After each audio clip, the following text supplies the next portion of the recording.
He needs to win either the World Cup with France or the Champions League with Real Madrid. Agreed. And go far. In the one that he doesn't win, go far with the team. So maybe semi-final of a World Cup, final of a World Cup, or semi-final of a Champions League, final of a Champions League if he doesn't win both.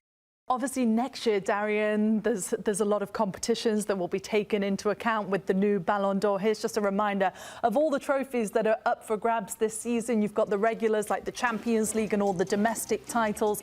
And then it is the Africa Cup of Nations and, of course, the FIFA World Cup, which will be played on US soil. Nigel? Yeah. Way too early predictions. It's time. Oh, gosh, here we go. Go on, it's time for what? Your way too early prediction for the Ballon d'Or winner. Way next too season. early? Yeah. I'm going to give you a few runners and riders.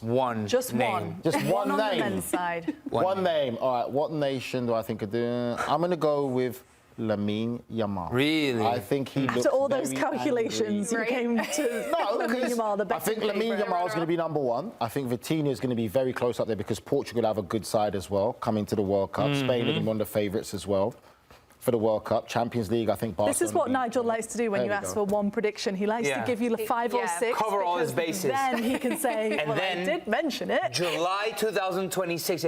Oh, remember when we do the Ballon d'Or show and I called and I predicted the Ballon d'Or winner? I don't speak like that. He wants to be able to run it back. I went with Lamine Yamal, yes. Lovely. Okay. Darian, what about you? I'm actually going with Hakimi. Oh. I think that's someone we didn't speak about enough. And I know you're going to say defenders are going to get against the goals.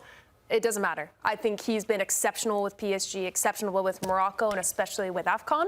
See? I think he can step up. I'm not against your shout. I think it's a great shout. But again, defenders don't get the recognition. So, I think if a defender wins it next, the only one who could probably say has to win is Van Dijk. So I was in Morocco, 2-3 weeks ago. They were convinced that Hakimi had a genuine shout at being Ballon d'Or winner.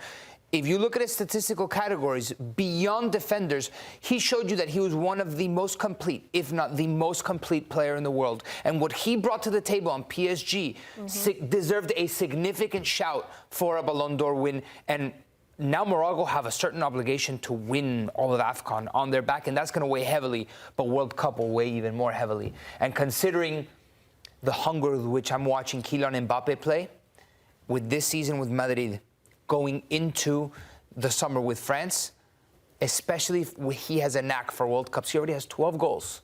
I think he's going to win the Ballon d'Or. That's a big shout. You see Madrid winning the Champions League this year?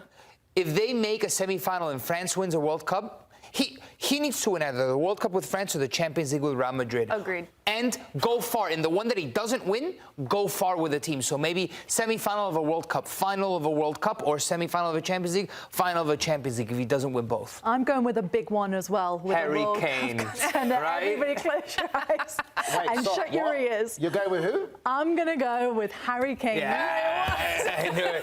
It's possible. It's possible. England win the World Cup here in the States. And Bayern win the Champions League. Bayern win the Champions League. Or actually, if they just win the domestic league. If Bayern Munich win the Bundesliga and England win the World Cup, Harry Kane has to win the Ballon d'Or. What if Chelsea wins Champions League and Cole Palmer's unplayable? Even better. I would love to see Cole Palmer give a Ballon d'Or speech. That would be must-see TV. Either one of them. That would be must-see TV, but I just don't see it.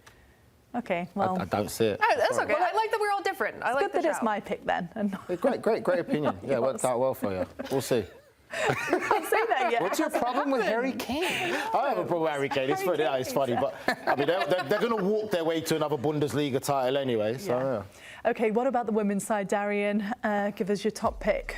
This is the trophies, by the way, up for grab. The Women's Champions League, all of the domestic ones as well, over in all of the big leagues. I think it would be remiss if we didn't mention Sam Kerr back with Chelsea and how incredible she is. But I'm actually going to go with someone we haven't spoken about today that I wanted to give flowers to earlier, who I think should be much higher in the rankings than she was, Melchi de Molnay.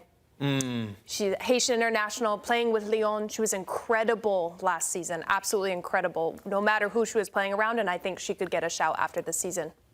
I love it. Nigel, you going with Bon Mati again? After you picked today? I'm going to go with Russo. The odds are in your favor. I'm going with Russo. Nice. It's going to be, yeah. Okay, Harry Kane, Alessia Russo. We're not biased at all, fitting the narrative of the What does Linda Caicedo need to do to win a Ballon d'Or? go to a different team. Yeah, with Real Madrid ain't She's not going to happening, win huh? it with Real Madrid. No. Were you going to pick Yeah, Linda but I Castro? knew it wasn't realistic, though. But you're going to go with her. Just shoot for the moon, Nico. Why yeah, not? shoot for, hey, Yeah. Ousmane Dembélé could win the Ballon d'Or.